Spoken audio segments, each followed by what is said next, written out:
Hello students, this is Dr. Nidhi Gupta. I am a faculty at Center for Population Health and Development, School of Development Studies at Tata Institute of Social Sciences, Mumbai. I welcome you to the module on reproductive tract infections, types, causes, prevalence and prevention. At the end of this module, you will have an understanding about the type of reproductive tract infections, their causes and prevalence. The module will also enable you to understand the measurements and prevention of different types of reproductive tract infections and consequences of untreated RTIs, their sequelae and complications. The module will also familiarize you with the linkages between RTIs and key health-related development programs. Reproductive tract infections or RTIs are infections of the genital tract which affect both men and women. RTIs is a generic term used to cover three types of infections, which includes sexually transmitted infections like syphilis and gonorrhea, endogenous vaginal infections, and infections related to reproductive tract.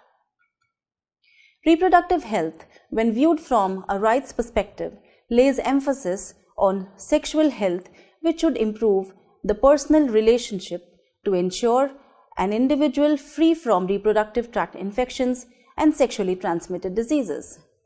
The burden of untreated RTIs is especially heavy for women because these infections are often asymptomatic or the symptoms are not recognizable. Morbidity and mortality related to RTIs deprive the society of important contributions made by women in terms of economic, social and cultural development. Although RTIs affect women in both developing and industrialized countries, the infections and their sequelae are an especially urgent public health problem in developing countries around the world. Demographic changes in developing countries have led to a dramatic increase in the number of adolescent and young adult women and men in their most sexually active years, which translate into greater proportion of the population at risk for RTIs. The problems associated with reproductive tract infections have become even more significant in the past decade with the emergence of HIV and AIDS. Now let us look at some of the most commonly occurring RTIs in developing countries. Some of the more common bacterial infections occurring in developing countries include gonorrhea, chlamydia, syphilis, bacterial vaginosis, chancroid, etc. If you look at the protozoal infections, trichomonas is the most commonly occurring infection in developing countries. Among viral infections, most common in developing countries include HPV, that is the human papillomavirus, hepatitis B virus, herpes genitalis, herpes simplex virus and HIV. Now let us look at the factors that affect the spread of RTIs in a population. There are various biological, behavioral, healthcare and socioeconomic factors that determine the spread of RTIs in a population. Some of the biological factors highlighted by various studies include duration of infectivity, presence of other STDs, infectivity of particular strain of the pathogen, age and presence of cervical erosion, immunologic status and circumcision status. There are various behavioral factors which also play a role in the spread of RTIs in a population, which include rate of sexual partner change, type of sexual intercourse, anal, oral or vaginal, use of condoms and other contraceptives, patterns of sexual contact and mixing. Some of the healthcare factors include access to quality healthcare facilities, access to laboratories, facilities, and availability of appropriate treatment. There are various contextual factors also, like the socioeconomic factors that determine the spread of RTIs, which include the migration patterns, the ease of travel, level of education, religion, civic unrest, and position of women in the society. Now let us look at the types and causes of RTIs. RTIs is a generic term which is used to cover three common types of infections, first being the sexually transmitted diseases, now called as sexually transmitted infections, endogenous vaginal infections, and iatrogenic infections. RTIs may affect the upper reproductive tract, that is the uterus, fallopian tubes, or the ovaries, or the lower reproductive tract, that is the cervix, vagina, and vulva, or both upper and lower reproductive tracts. Now let us look at the types of reproductive tract infections. As we already saw that there are three types of RTIs, that is STIs, endogenous infection, and iatrogenic infections. Now let us look at each one of them in detail. The sexually transmitted infections spread from one infected person to another through sexual intercourse. Some infections may also be transmitted from mother to child during pregnancy and childbirth. Another way that these infections are passed on to the other is through sharing of blood products or tissue transfer. Some diseases caused by STIs include syphilis, AIDS, and cervical cancers. STIs such as syphilis, gonorrhea, and chancroid spread more rapidly in places where communities are disruptive, migrant labor is common, and commercial sex networks are active. Endogenous infections. The normal vaginal flora of healthy women of childbearing age is dominated by lactobacilli. However, in the case of endogenous infections, an overgrowth of other organisms occurs that alters the pH of the vagina, hence consequently provides a suitable ecology for growth of other bacteria and fungi that causes various types of infections. Endogenous infections are common worldwide and are influenced by environmental, hygienic, hormonal, and various other factors. Now let us look at some of the endogenous infections like candidiasis. Candidiasis is caused by an overgrowth of the fungus known as candida, which often results due to recent use of antibiotics, vaginal douching, use of progesterone containing oral contraceptive, or immune suppression. Symptoms of candidiasis include thick, curd-like discharge, vulvovaginal inflammation, and painful sexual intercourse. Bacterial vaginosis is another endogenous infection that also occurs due to an imbalance of the normal vaginal ecology and often results in an increase in the vaginal pH. Among women with bacterial vaginosis, the normal dominant lactobacilli are replaced by another type of gram-negative Rhodes bacteria. Some of the symptoms include a homogeneous discharge and vaginal infection may be present, but bacterial vaginosis often remains asymptomatic. Bacterial vaginosis occurs in association with intrauterine device use and the use of vaginal drying or tightening agents. Worldwide, endogenous infections are the most common cause of reproductive tract infections among women. Many women believe that the symptoms caused by vaginal infections are normal and part of female experience and consequently do not seek care. These infections can be treated with oral antimicrobial or topical intravaginal creams. If not treated, endogenous infections have the potential to cause severe complications such as premature rupture of the membranes and premature birth during pregnancy. Untreated bacterial vaginosis can lead to pelvic inflammatory diseases, and there is sufficient empirical evidence of its association with increased heterosexual and perinatal transmission of HIV. Now let us look at what is iatrogenic reproductive tract infections.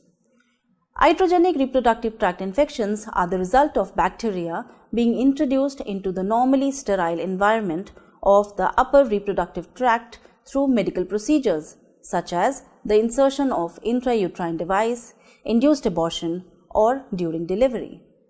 Unsafe abortions are a particularly common cause of iatrogenic infections. Iatrogenic infections are common where there are many STIs and where healthcare professionals do not have the training or supplies to perform these procedures safely. According to the World Health Organization estimates, 20 million unsafe abortions take place every year, of which the vast majority takes place in developing countries. Complications occur after 10 to 50% of unsafe abortions. Iatrogenic infections can involve the uterus, endometrium, fallopian tubes, and ovaries, and can therefore result in very serious consequences if not treated timely. However, most of these infections can be successfully treated using antibiotics on timely diagnosis. In men, sexually transmitted infections are much more common than endogenous or iatrogenic infections. However, among women, non-sexually transmitted RTIs are usually common. RTIs appear to pose a much greater problem in pregnant adolescents than in older pregnant women, who are more likely to be involved in a stable monogamous relationship at the time of conception. Now let us look at the prevalence of various RTIs.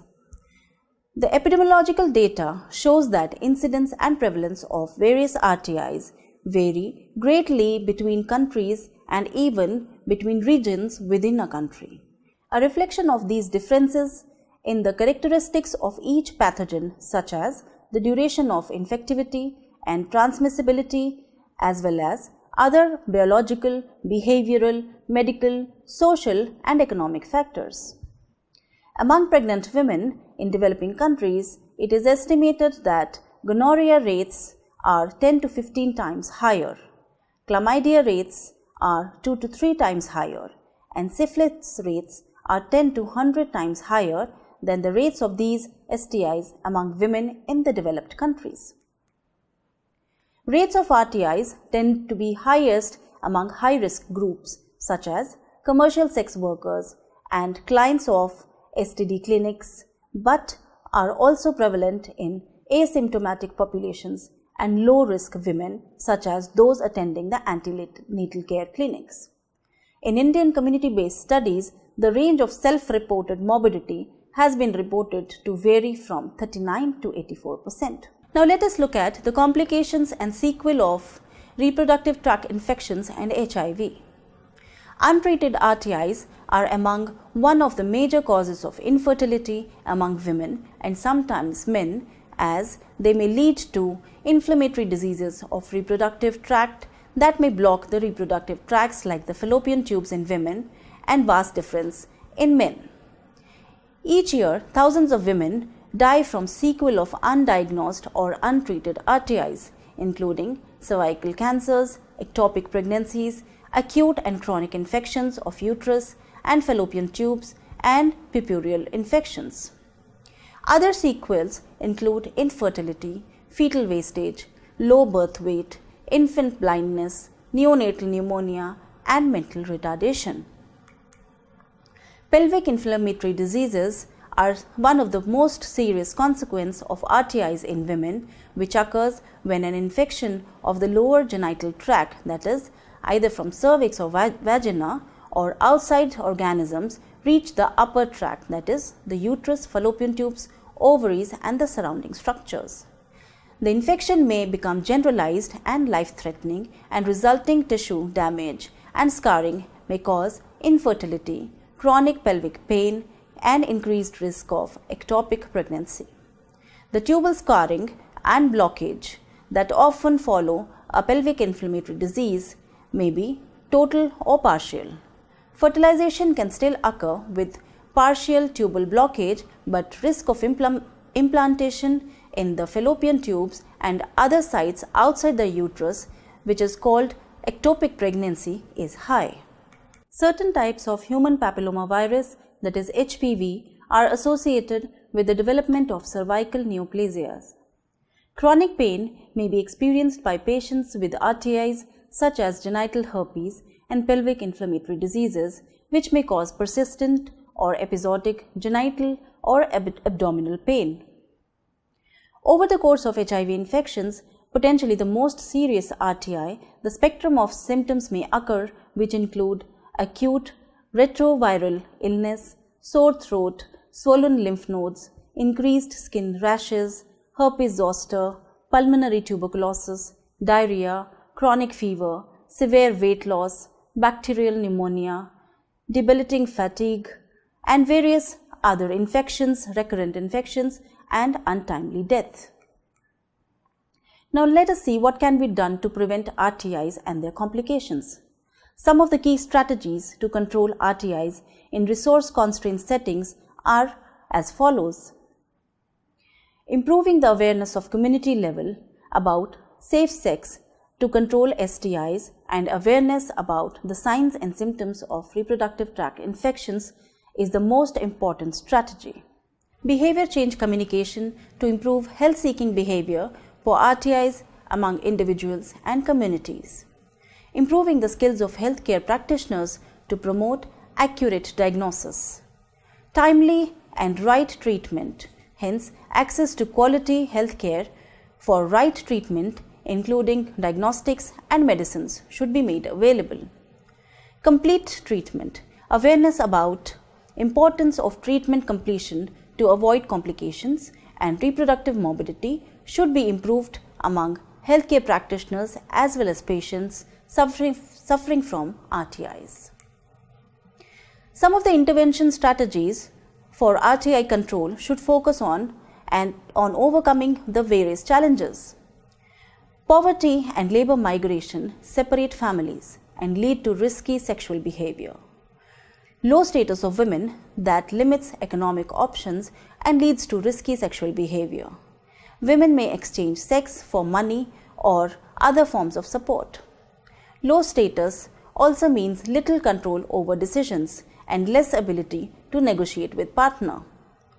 Poor healthcare services have little to offer for prevention and care of STIs and RTIs. People do not have easy access to healthcare facilities.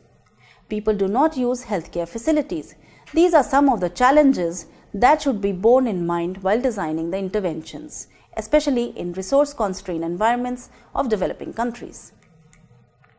Now let us look at the linkages between RTIs, their sequelae, and key health-related development programs.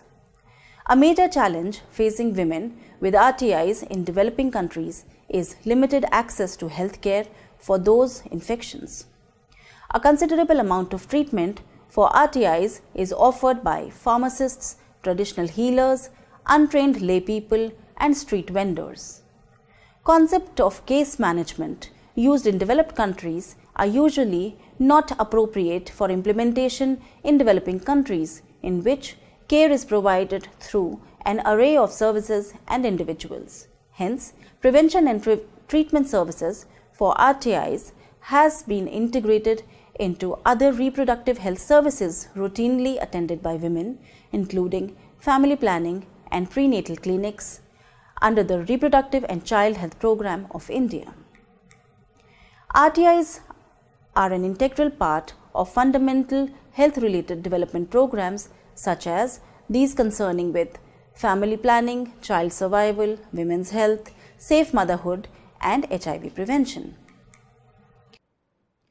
Hence, to conclude, we can say that not all sexually transmitted infections are reproductive tract infections and not all RTIs are sexually transmitted. STIs refers to the way of transmission, whereas RTIs refers to the site where the infections develop. Reproductive tract infection is a broad term that includes sexually transmitted infections as well as other infections of the reproductive tract that are not transmitted through sexual intercourse. RTIs are caused by a variety of bacterial, viral, parasitic, and fungal microorganisms which have major consequences that may lead to infertility to enhanced transmission of HIV. The prevalence of RTIs not only causes symptoms like pain and morbid conditions in the reproductive system, but it also contributes to infertility, ectopic pregnancy, recurrent infection, genital neoplasias, and enhanced transmission of HIV and chronic pain. These often lead to marital discord and social exclusion, especially in developing countries. RTIs are preventable and many are treatable as well. In men, STIs are much more common than endogenous or iatrogenic infections, and among women, non-STIs are usually more common. Reproductive tract infection continues to be the major and growing public health issue in many parts of the world and are particularly widespread in resource-poor settings. Without early diagnosis and appropriate therapy, complications of RTIs severely compromise women's health, fertility and productivity, infant health and their survival, and effectiveness of family planning programs.